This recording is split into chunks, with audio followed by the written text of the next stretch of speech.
name is Marwa Khan, and I'll be present. Today I'll be presenting the topic risks of reproducing with a genetic disorder. Moving forward, I study in North South University and I belong to the Department of Microbiology. So today we'll be introduced to the topic of male factor fertility. Secondly, the chromosomal anomalies that causes male factor infertility, followed by assisted reproduction methods that help couples to overcome this barrier, and lastly, conclusion. Firstly, male factor infertility. Male factor infertility is a broad phrase that is used to characterize couples in which an inability to conceive is connected to an issue that has been found in the male spouse. Usually,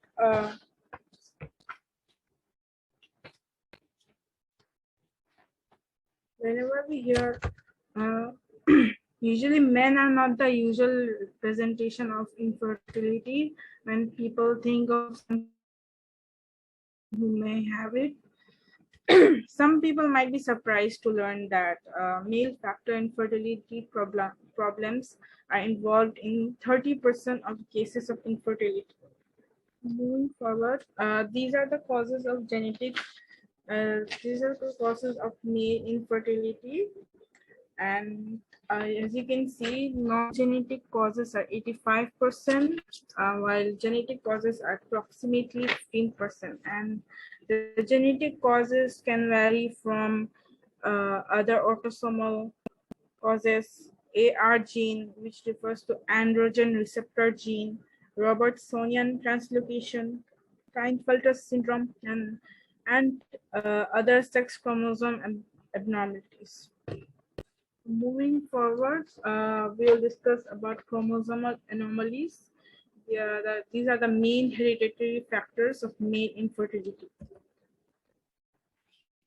I have summarized some of the topics we'll go through today, which fall under the chromosomal anomalies such as Klinefelter, XYY, translocation carriers, single gene disorder, and androgen receptor mutations. They are further classified into different categories, which will be discussed in the following slides. Firstly, Klinefelter syndrome.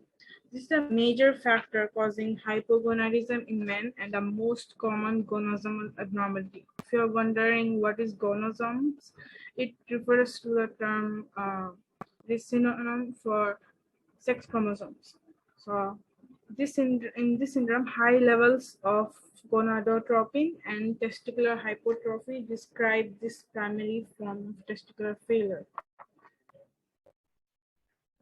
This syndrome can be categorized into two forms, mosaic and non-mosaic.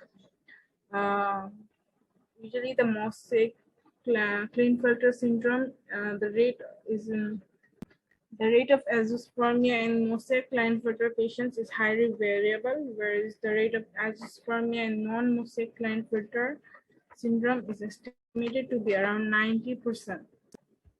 Moving forward to XYY, this is the presence of an extra Y genome. As you can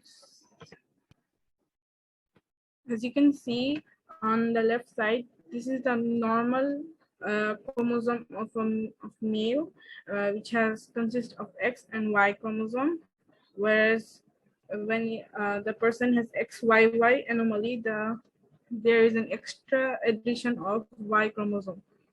This is the second most typical aneuploidy found in male infertiles, the first being Klinefelter syndrome.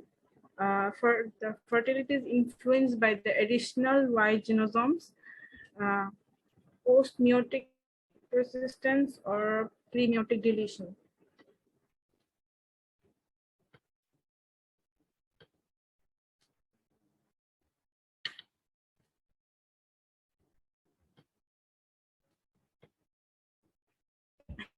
Next, translocation carriers. The chromosomal exchange, these are the chromosomal exchanges that result in genetic material rearrangements, and translocations can be balanced as which where the individual has normal genes, and also unbalanced where the genetic information is lost. In some cases, they do have um, Robertsonian translocation as well as reciprocal translocations. The Robertsonian translocations occur between chromosomes that are acrocentric, and 9 times more men with this form of translocation exist than those with a normal karyotype in infertility. Whereas reciprocal translocations are seen both in azoospermic and oligospermic men. Azoospermic men refers to uh,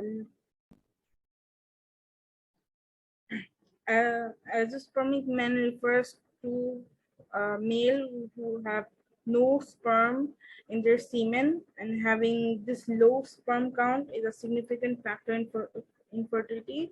And oligospermia refers to the measurable but low amounts of sperm in semen, which is lower than typical numbers. Moving forward to single gene disorder, these are mutations in the DNA sequence of a single gene. Uh, they are the basis for the single gene disorder. The alterations in DNA result in the protein, typically a gene's product, as we know the central dogma. It becomes altered or absent. Uh, there are many different types of single gene disorders, but I'll be cystic fibrosis, which is a genetic condition. Um, it's caused by a faulty gene that affects the movement of salt and water in and out of cells. This, along with weak mucus in the body's tubes and passageways, particularly the respiratory system and digestive system. Uh, Initially, it was thought that cystic fibrosis only is affecting respiratory and GI tract, but it has also been found to be affecting fertility. This is a form of illness that causes infertility in men. And at least 95 to 99% are affected who are affected by cystic fibrosis. They experience azoospermia due to because they lack CBAVD, which is congenital bilateral absence of vas difference. There are two mechanisms that suggest the reason why such a reason for the absence of the vas difference. First being the abnormal development of the male genital system, and secondly, the genital tract obstruction.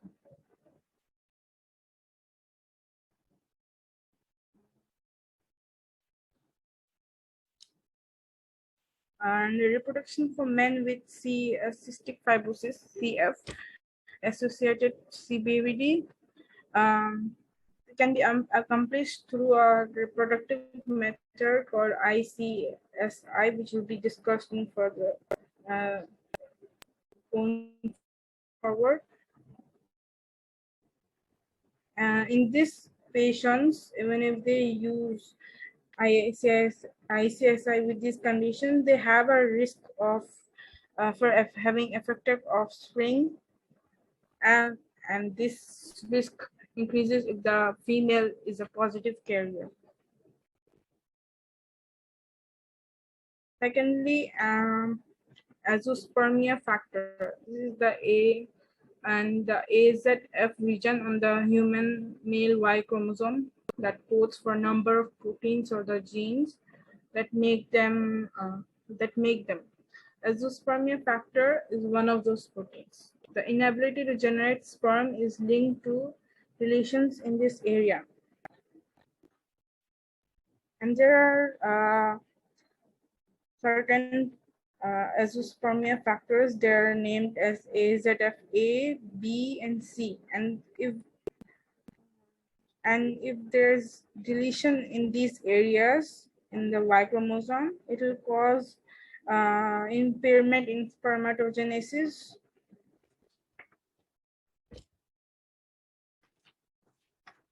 which then further leads to Sertoli-Saloni syndrome, characterized by testes which lack germinal cells, also known as chromosomes.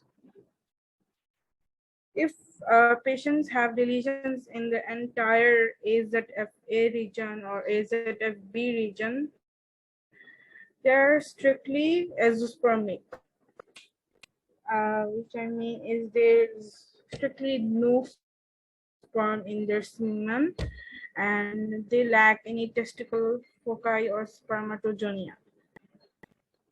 And individuals with azoospermia, but individuals with azoospermia caused by AZFC deletions, using the method ICSC, they can successfully reproduce. This can be accomplished using either sperm from the ejaculate or obtained through testicular extraction. And this infertility problem will be faced in future generation because the deletion in the factor AZF vision factor is passed to the offsprings. Next, we will talk about androgen receptor mutations. Some mutations result in the synthesis of an unusually short androgen receptor protein, while others produce an unstable receptor that is unable to bind to androgens or DNA.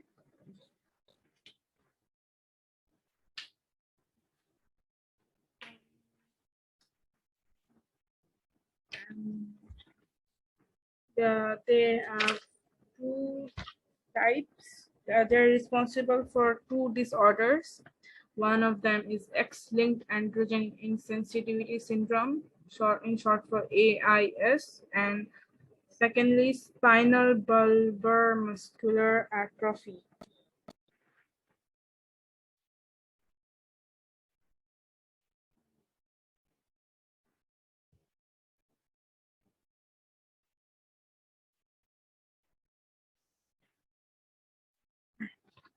Moving forward to assisted reproduction methods.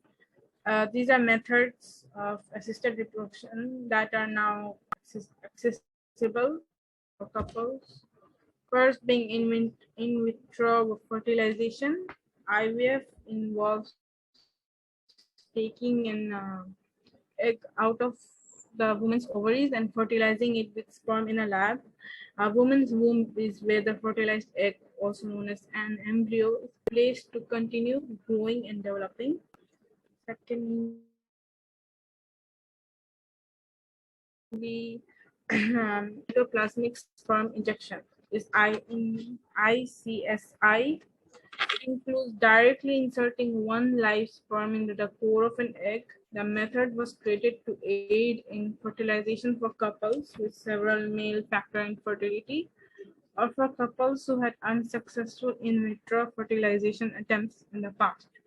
Now, the main difference between IVF and ICSI, which cannot be visible in these pictures, is the main feature is how sperm fertilizes the egg.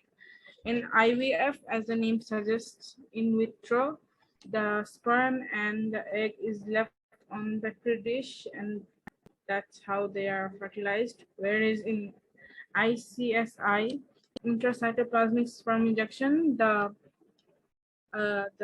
sperm is injected into the embryo, to the egg. And even though in vitro was a great opportunity for many couples to reproduce. It opened the door. It was the first method to overcome the barriers. However, there was limitation because the number of sperm produced by the male. So to overcome this barrier, ICSI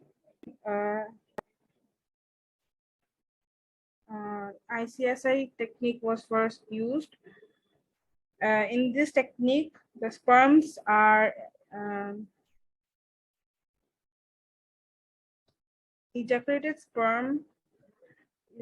This procedure uses ejaculated sperm to use spermatids from the epididymis or testis acquired through surgical aspiration.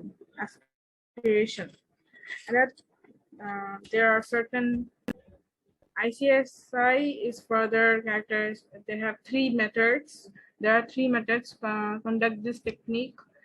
PESA, percutaneous sperm aspiration, MISA, microsurgical epididymal sperm aspiration, and testicular sperm extraction, PESE. So the first two are percutaneous PISA and MISA. They are used in cases when they are obstructive of azoospermia, whereas PESE is used when the first two methods give unsatisfactory results or there is any testicular failure. As I have said before, ICSI has enabled men with cystic fibrosis to reproduce. Lastly is the pre-implantation genetic diagnosis, PGD. In this single cell biopsy is a technique that is used in this method to check for particular genetic aneuploid or mutations at the blastocyst stage. PGD is a really helpful tool. However, it has several drawbacks. Due to the small number of cells it examines, this method can only identify aneuploidy or single gene alterations in a single embryo, not both. Furthermore, it can only identify things that are designed to be detected. Let's wrap up the seminar. Conclude. For many couples, male factor infertility is an obstacle to reproduction. In about 15% of these men, genetic diagnoses have made it possible to pinpoint the reason for infertility and to devise brand new strategies for helping these men get through the obstacle that stands in their way of biological paternity. PGD can be used. Furthermore, PGD can be used to discover and diagnose the illness that affects infertile males if the transmission risks associated with the disorder understood. And while assisted reproductive technologies can help them become fathers, they also run the risk of passing genetic abnormalities to their children. Thank you. Do you have any questions?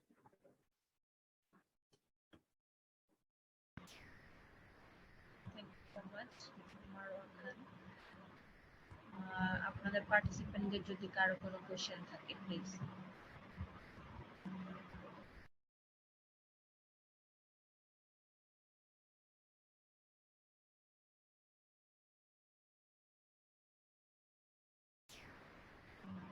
Participant আপনাদের যদি কারো কোনো question থাকে।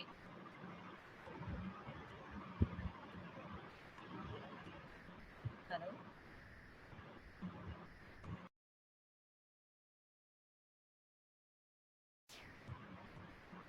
আচ্ছা, এখানে আমাদের present আছেন Enamul Kabir, Umme Sadia Rahman, Priyanka Akter, মাশরিফা Shaheen. Hello, জি hello, আসসালামু আলাইকুম। জি, এখানে প্রি ইমপ্ল্যান্টেশন নিয়ে একটু বলা হয়েছে, তাই না? ওই স্লাইডটা একটু দেখতে পারি?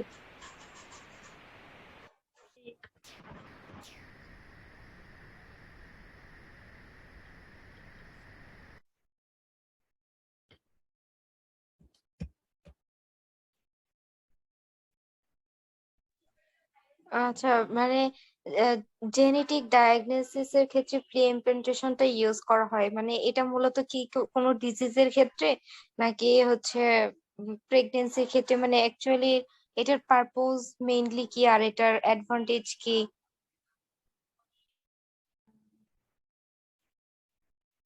হ্যালো?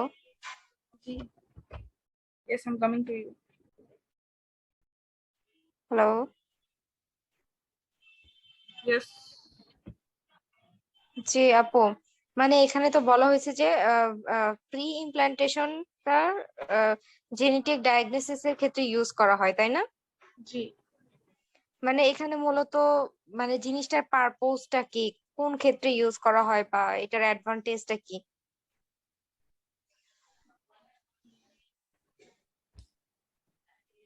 এটা ইউজ করা হয়, এটা ল্যাবরেটরির মধ্যে ইউজ করা হয় আর in with IVF, because IVF alone cannot be used to overcome the barrier in fertility কারণ একটা লিমিটেশন আছে যে একটু this number of sperm only can be released from the testis.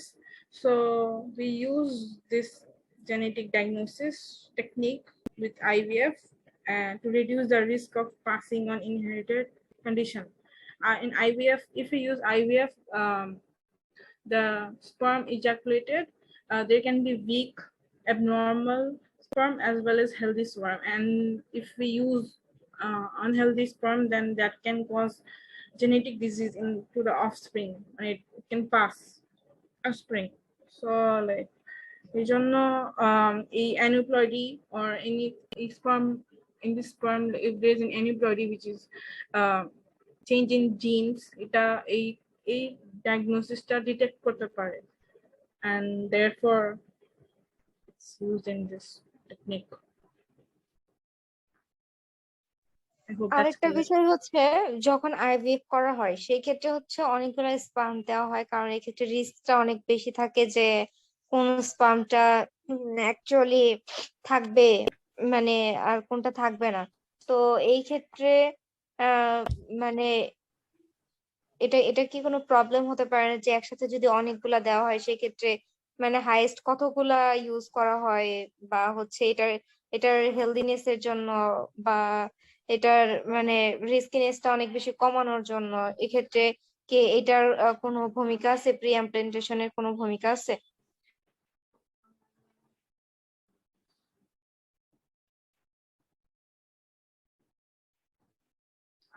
Since I said that there could be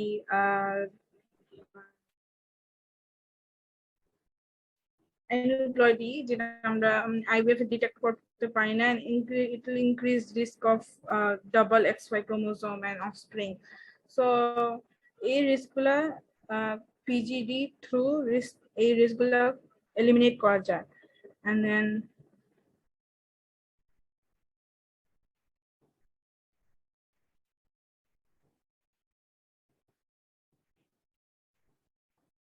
then like miscarriage হইতে পারে, and then aneuploid offspring risks, এগুলো depend করে on the chromosomes involved. So normal offspring infertility experience করতে পারে, and so main thing is like PGD can eliminate these risks.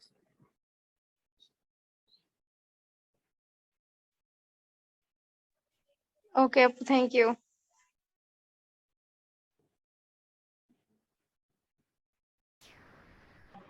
জি, আর কারো কোনো question?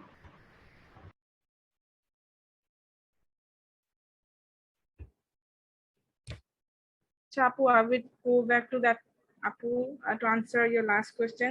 PGD actually like IVF এর সাথে use করি কারণ in IVF আমরা যে sperm দিয়ে যে embryo প্রডিউস করছি, তো ওখানে ওগুলার যে জিনস এন্ড ক্রোমোসোমস আছে ওগুলা চেক করার জন্য আমরা পিজিডি ইউজ করি।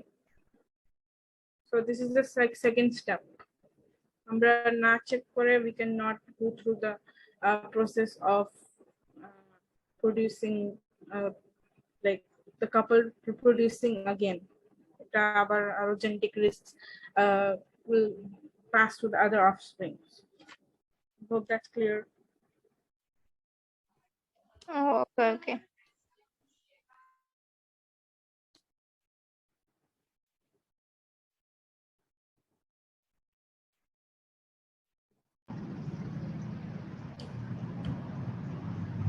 পার্টিসিপেন্টদের আর কারো কোনো কোশ্চেন আছে?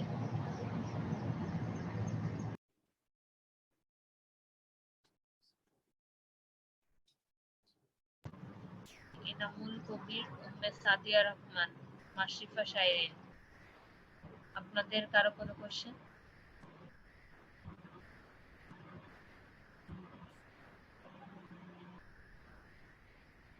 না, কোনো প্রশ্ন নাই।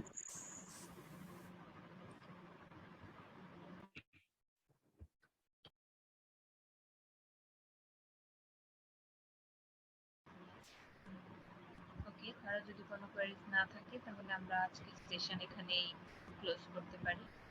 Again thank you Marwa Khan আপনার সুন্দর প্রেজেন্টেশনের জন্য। Thank you.